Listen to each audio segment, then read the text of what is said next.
তো বন্ধুরা, এইভাবে আপনারা একবার বাড়িতে ট্রাই করুন।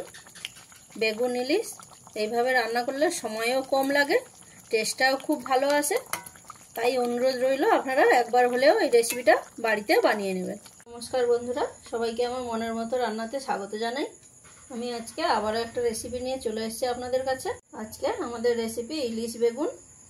বন্ধুরা, আমি এই রেসিপিটা কিভাবে বানিয়েছি আপনারা প্রথম থেকে শেষ পর্যন্ত ভিডিওটা স্কিপ না করে দেখতে থাকুন। আপনারা তো ইলিশ মাছের রেসিপি অনেক রকমভাবে বানিয়েছেন, এইভাবে একবার বানিয়ে দেখুন।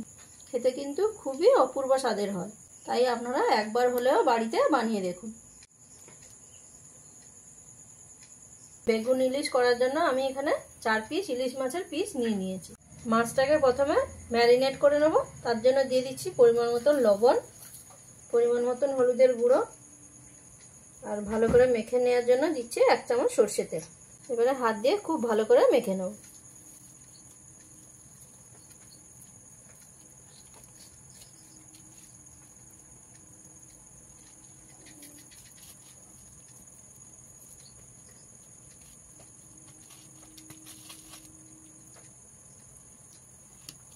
দেখুন এইভাবে খুব ভালো করে আমি মেখে নিয়েছি। মাছগুলোকে আমি 10 থেকে 15 মিনিটের মতো রেখে দেবো। আর নিয়েছি বেগুন। আমি এখানে 2 পিস বেগুন নিয়ে এরকম লম্বা করে মোটা মোটা করে কেটে নিয়েছি। নিয়ে লবণ জল দিয়ে বেগুনগুলোকে আমি জলের মধ্যে ভিজিয়ে দিয়েছি। বেগুনগুলো ভেজে নেবো। তার জন্য একটা কড়াই নিয়ে গরম করে নিয়েছি।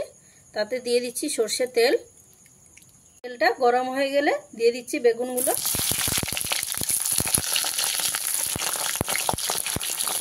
বেগুনের মধ্যে দিয়ে দিচ্ছি পরিমাণ মতন হলুদের গুঁড়ো, দিচ্ছি পরিমাণ মতন লবণ, দিয়ে এবারে ভালো করে মিশিয়ে নিতে হবে।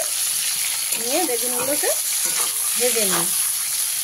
এখানে বেগুনগুলো যদি খুব বেশি লাল করে ভাজতে হবে তা কিন্তু নয়, হালকা লালচে কালার চলে এলেই হবে। গ্যাসের ফ্লেমটাকে মিডিয়ামে রেখে বেগুনগুলো আমি ভালো করে ভেজে নিই।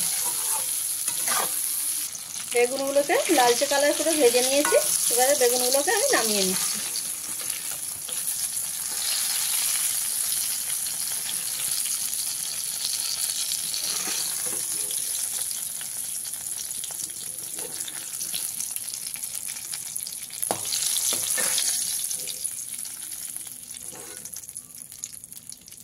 এবারে ইলিশ মাছটা ভেজে নেব। তার জন্য ওই তেলের মধ্যে আরও একটু পরিমাণে তেল দিয়ে দিলাম। আর তেলটা গরম হয়ে গেলে গ্যাসের ফ্লেমটাকে একদম লোতে করে দিতে হবে। দিয়ে একে একে মাছগুলো দিয়ে ভেজে নেব। মাছগুলোকে এখানে খুব যে বেশি কড়া করে ভাজতে হবে তা কিন্তু নয়, মোটামুটি একটা লালচে কালার করেই ভেজে নিতে হবে। মাছগুলোকে আমি হালকা এরকম লালচে কালার করে ভেজে নিয়েছি। এবারে নামিয়ে নিচ্ছি। গ্রেভিটা বানিয়ে নেওয়ার জন্য একটা মশলার ঘোল বানিয়ে নিতে হবে। তার জন্য একটা বাটিতে দিয়ে দিচ্ছি 1 চামচ হলুদ গুঁড়ো, আর দিচ্ছি 1 চামচ কাশ্মীরি লঙ্কার গুঁড়ো। এবারে এর মধ্যে অল্প জল দিয়ে দেবো, দিয়ে খুব ভালো করে মিশিয়ে দেবো। এই রেসিপিতে এই দুটো মশলা ছাড়া কিন্তু অন্য কোনো মশলা লাগছে না। এবারে ওই মাছ ভাজা তেলের মধ্যে দিয়ে দিচ্ছি 1/2 চামচ কালো জিরে, তার সাথে দিচ্ছি 5-6 পিস কাঁচা লঙ্কা, দিয়ে হালকা করে ভেজে নিতে হবে। যতক্ষণ না পর্যন্ত কালো জিরে থেকে একটা মিষ্টি গন্ধ ছাড়ছে ততক্ষণ ভেজে নিতে হবে।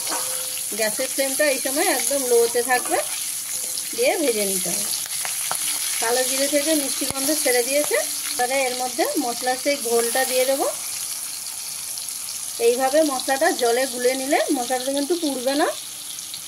এবারে খুব ভালো করে মিশিয়ে নিয়ে মশলাটাকে ভেজে নেব যতক্ষণ না পর্যন্ত মশলার মধ্যে যে জলটা দিয়েছি সেই জলটা শুকিয়ে আসছে ততক্ষণ মশলাটাকে আমি ভেজে নেব। গ্যাসের ফ্লেমটাকে মিডিয়ামে রেখে মশলাটাকে আমি 3 থেকে 4 মিনিট ভালো করে কষিয়ে নিয়েছি। দেখুন মশলাটা অনেকটাই আগের থেকে ঘন হয়ে গেছে। এবারে এর মধ্যে আমি পরিমাণ মতন জল দিয়ে দেব।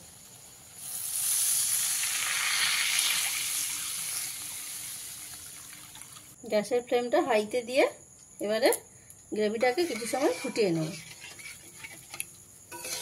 গ্যাসের ফ্লেমটাকে হাইতে রেখে 2 থেকে 3 মিনিট আমি ফুটিয়ে নিয়েছি। এবারে দিয়ে দিচ্ছি পরিমাণ মতন লবণ, যেহেতু মাছ ভাজাতে লবণ দেয়া আছে, সেই পরিমাণ বুঝে আপনারা লবণটা দিয়ে নেবেন। এবারে মাছগুলো আমি এর মধ্যে দিয়ে দিচ্ছি।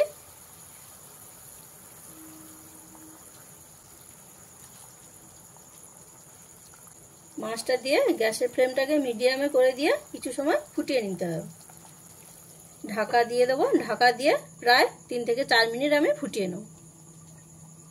3 থেকে 4 মিনিট আমি ফুটিয়ে নিয়েছি। এবারে ঢাকাটা খুলে দেবো। খুব সুন্দর একটা গন্ধ বেরিয়েছে। এবারে ভেজে রাখা বেগুনগুলো এর মধ্যে দিয়ে দেবো।